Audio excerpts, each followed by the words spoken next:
John Bunyan, no século XVII, aborda a jornada da vida como uma viagem da terra ao paraíso. Esta viagem, embora segura, não é sem atropelos, turbulências, tempestades e dificuldades. Cruzamos desertos tórridos, navegamos por mares revoltos, enfrentamos pântanos lodacentos, atravessamos pinguelas estreitas, somos espreitados por muitos inimigos. Mas caminhamos, embora no caminho estreito, caminhamos de forma segura, porque aquele que é o nosso Redentor nos toma pela sua mão direita, nos guia com o seu conselho eterno e nos recebe na glória. A Bíblia diz que nós vamos indo de força em força e cada um de nós comparecerá diante de Deus em Sião.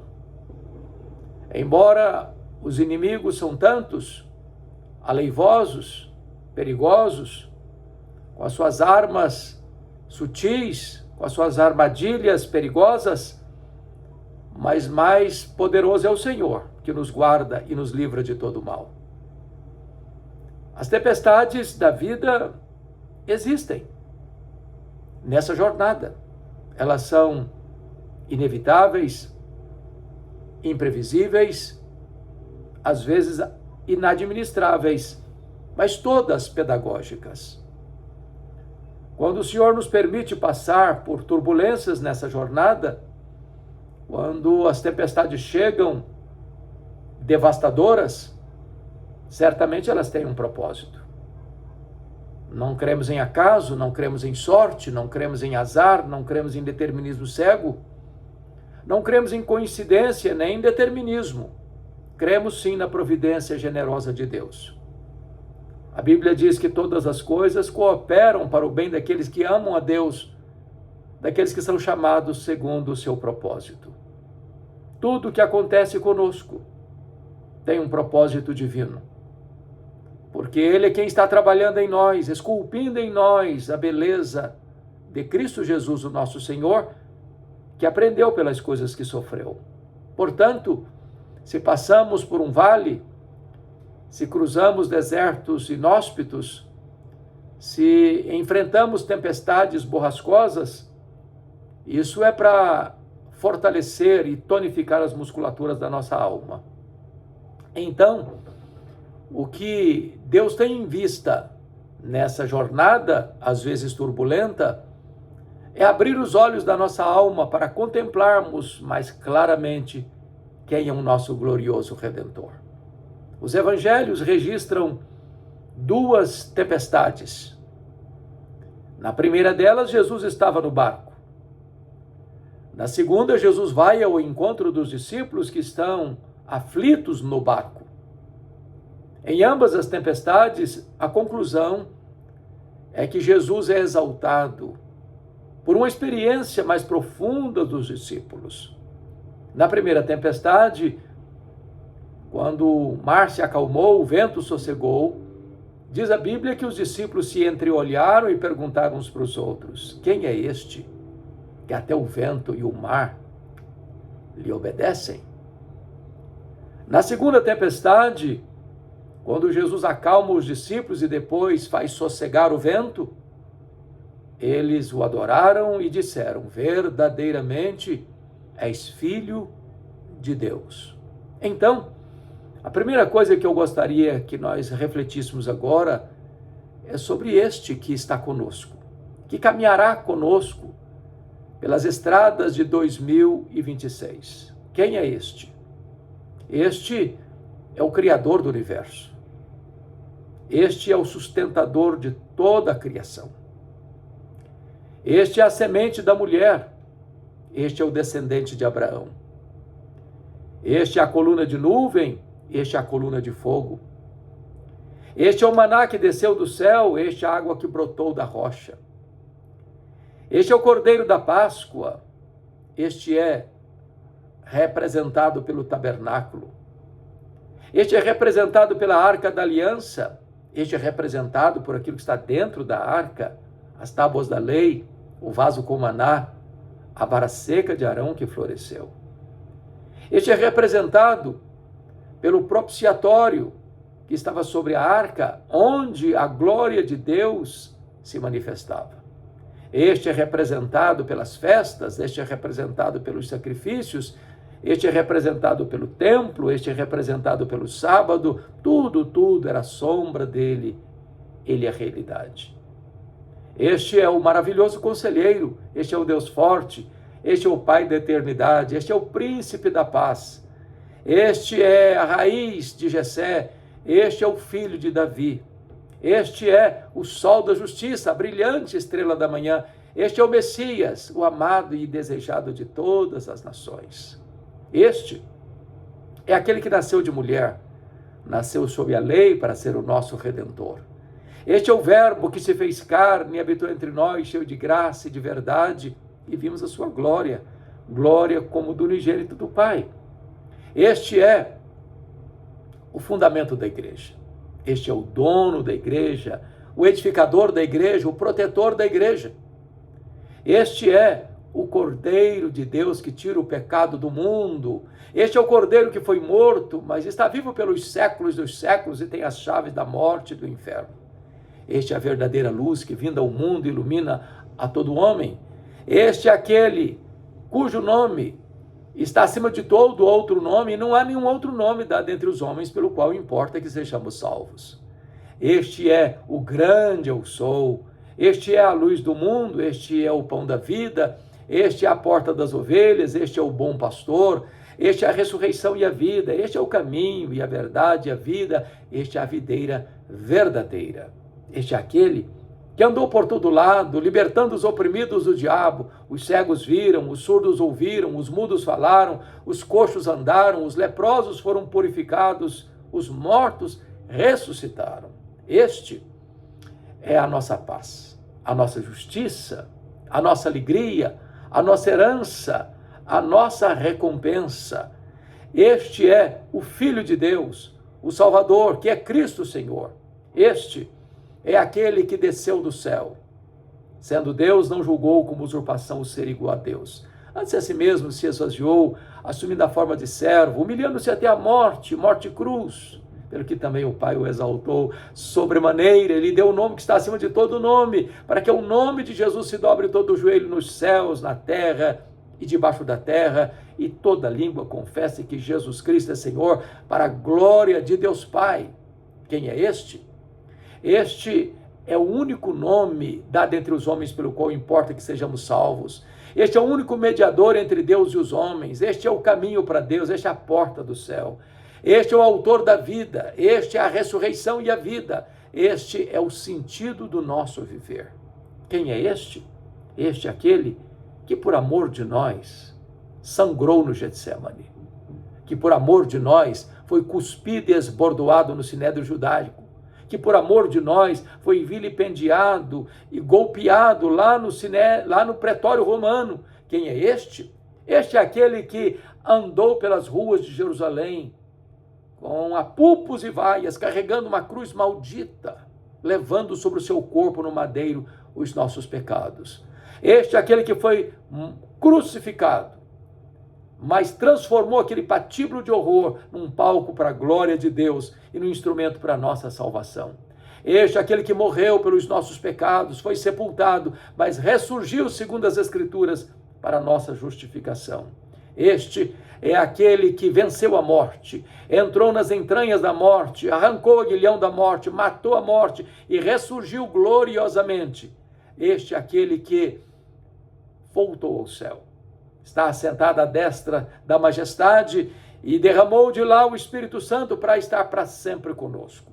Este é aquele que está assentado no trono e governa as nações, governa o universo, dirige a igreja e controla os acontecimentos da história. Este é aquele que dirige a nossa própria vida. Quem é este? Este é o noivo da igreja, que vai voltar para buscar a sua noiva, voltará pessoalmente, voltará visivelmente, voltará audivelmente, voltará repentinamente, voltará inesperadamente, voltará inescapavelmente, voltará gloriosamente para reinar com a sua igreja. Quem é este? Este aqui que vai se assentar no trono e vai julgar as nações. Aos que estiverem à sua esquerda vai dizer: apartai-vos de mim, malditos, para o fogo eterno preparado para o diabo e seus anjos. Porque tive fome e não me deste comer, tive sede e não me deste beber, tive nu e não me vestiste, tive forasteiro e não me abrigaste, tive doente e não me visitaste, tive preso e não vieste a ter comigo.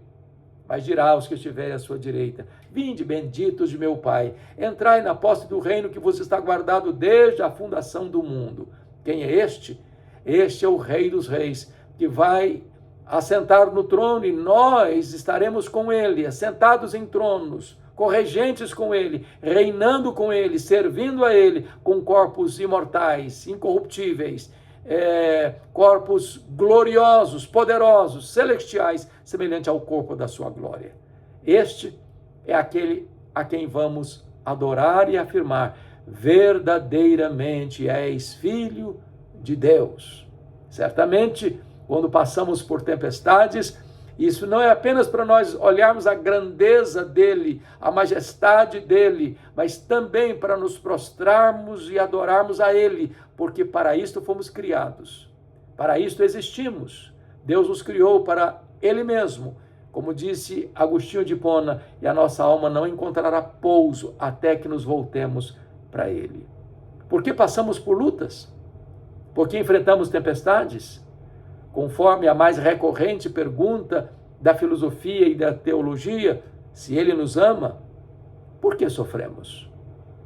Se passamos por tempestades, é para que os olhos do nosso coração sejam abertos, para que tenhamos uma experiência mais profunda com ele, para que tenhamos experiências pessoais com ele, a ponto de falarmos como os discípulos: verdadeiramente és filho de Deus. Deus não quer que você tenha apenas uma experiência de segunda mão, como Jacó, o patriarca Jacó, que depois de trair o irmão e enganar o pai, precisa sair às pressas de sua casa, porque estava jurado de morte pelo seu irmão Esaú. Ele não era um menino, nem mesmo um adolescente nesse tempo. Na verdade, ele tinha 77 anos. 77 anos. E ele sai de casa às pressas, com a alma atribulada, carregando apenas, quem sabe, uma mochila nas costas e um bordão nas mãos. Ele chega então em Betel. Deus se revela a ele e disse: eu sou o Deus de Abraão, eu sou o Deus de Isaac, teu pai. Mas Deus não diz: eu sou o teu Deus. Até ali, aos 77 anos, Jacó conhecia Deus apenas como Deus de seu avô e o Deus de seu pai. Mas Deus queria que ele tivesse a sua própria experiência. 20 anos se passaram. Jacó foi para Padã Arã, constituiu família, adquiriu riquezas, e depois de 20 anos lá, aos 97 anos, ele retorna para sua terra. E quando está atravessando o Val de Jaboque, diz a Bíblia que Deus entrou numa luta com ele. Jacó resistiu, medindo força com força, poder com poder, destreza com destreza. Então Deus o deixou aleijado, tocou na articulação da sua coxa. E agora Jacó, consciente de que não pode mais caminhar sem Deus, que não basta apenas conhecer a Deus como Deus do seu avô e de seu pai, agarra-se ao Senhor e disse: eu não te deixarei ir se tu não me abençoares. De que bênção ele está falando? Prosperidade? Não, ele já é um homem rico. Família? Não, ele já é um homem com a grande família. A bênção que Jacó precisa é da salvação. É de uma nova vida. É de um novo coração. É de uma experiência pessoal com Deus. Então o Senhor pergunta o seu nome: qual é o teu nome? Há 20 anos a mesma pergunta foi feita para ele pelo seu pai. E ele mentiu e disse: eu sou Esaú. Mas agora Jacó não pode mais fugir de si mesmo. Não pode mais driblar a sua consciência. não pode mais viver de aparências, não pode ter apenas uma fé de segunda mão. Então ele respondeu: eu sou Jacó. Jacó significa aquele que trapassa, aquele que engana, aquele que mente. E essa foi a razão porque Esaú perguntou para o seu pai: porventura não é o seu nome Jacó, suplantador? Agora Jacó respondeu: eu sou Jacó. Aquilo não foi uma resposta, foi uma confissão. Ele admite que é Jacó. Ele admite que até então tem vivido de uma maneira contrária ao propósito de Deus. E ali Deus mudou o seu nome. Ali Deus mudou a sua história. Ali Deus se revelou para a história como Deus de Abraão, o Deus de Isaque, o Deus de Jacó. Agora Jacó tem sua própria experiência com Deus.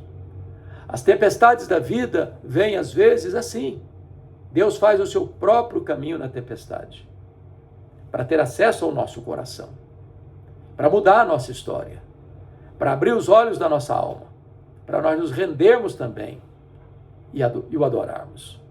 Talvez, quando você vai para as Escrituras, verá claramente que todas as pessoas que adoram se curvam. E nós temos esse problema. A nuca enrijecida demais, a Bíblia chama isso de dura cerviz. E mais pessoas se curvaram para adorar a Deus no sofrimento do que no folguedo, na doença do que na saúde, na adversidade do que na prosperidade. Então, nas turbulências da vida, nessa jornada da terra ao céu, nós enfrentamos tempestades para que nós nos curvemos, para que nós o adoremos e para que nós cheguemos a uma conclusão de quão grande Ele é, quão magnífico Ele é, para termos a nossa própria experiência com Ele, a fim de dizermos: verdadeiramente és filho de Deus.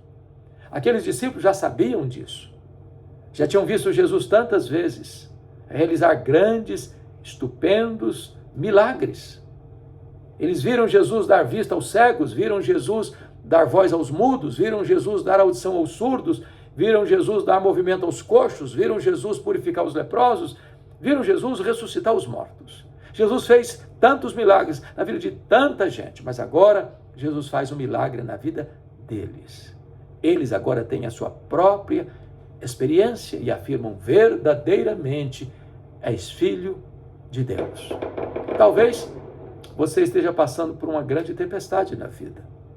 Quem sabe já entrando no ano de 2026 com tantas lutas, com tantas provas. É um acidente, é uma enfermidade, é uma crise no casamento, é um problema financeiro, é um pecado que tenazmente o assedia, é uma situação adversa que você não sabe como resolver. Mas Jesus não é pego de surpresa pelas tempestades que nos atingem. Essas tempestades são pedagógicas, são propositais. Deus quer nos ensinar verdades benditas de consequências eternas. Então, abra os olhos da sua alma, destampe os ouvidos do seu coração e compreenda uma coisa: Deus tem um plano em todas as coisas. Então, podemos afirmar como o apóstolo Paulo: sabemos que todas as coisas cooperam para o bem daqueles que amam a Deus, daqueles que são chamados segundo o seu propósito. Compreenda que o mesmo Deus que começou a boa obra em você há de completá-la até o dia de Cristo Jesus. Deus está trabalhando em você, transformando você de glória em glória na imagem de Cristo Senhor, para que você reflita e resplandeça a beleza de Cristo. Você pode entender uma verdade gloriosa. Deus predestinou você para você ser conforme a imagem de Jesus. O grande propósito de Deus na sua vida não é tornar você uma pessoa famosa, ou rica, ou conhecida, ou mesmo que você tenha saúde. Tudo isso vem no pacote. Mas o grande, eterno propósito de Deus na sua vida é fazer de você uma pessoa parecida com Jesus. Nessa jornada da terra ao céu, da terra ao paraíso, como peregrino, o livro Peregrino bem demonstra, temos lutas, temos provas, temos muitos inimigos vociferando ao nosso lado. Mas saiba disso, com Jesus nós caminharemos, com Jesus nós triunfaremos e com Jesus nós chegaremos ao nosso destino. A minha oração é que neste ano de 2026 você caminhe na dependência de Deus, você ande na presença de Deus, você viva para a glória de Deus, na certeza de que nenhum daquele que foi remido pelo sangue do Cordeiro ficará caído permanentemente, nenhum ficará para trás. Todos nós chegaremos ao nosso destino, porque o mesmo Senhor que nos guiou até aqui, guiar-nos-á daqui para frente. Ele mesmo nos tomará pela sua mão direita, nos guiará com o seu conselho eterno e nos receberá na glória. Deus abençoe você, Deus abençoe sua família, Deus abençoe o ano de 2026 na sua história, para que seja um ano de grandes bênçãos, de grandes vitórias, de grandes experiências com Deus. Um grande abraço. Se essa mensagem foi importante para você, quem sabe você possa compartilhá-la com seus amigos. Se você ainda não está inscrito no nosso canal, se inscreva e acione o sininho aí para que você possa ser notificado, porque todo dia tem uma mensagem nova para edificar o seu coração. Um grande abraço, Deus abençoe a todos.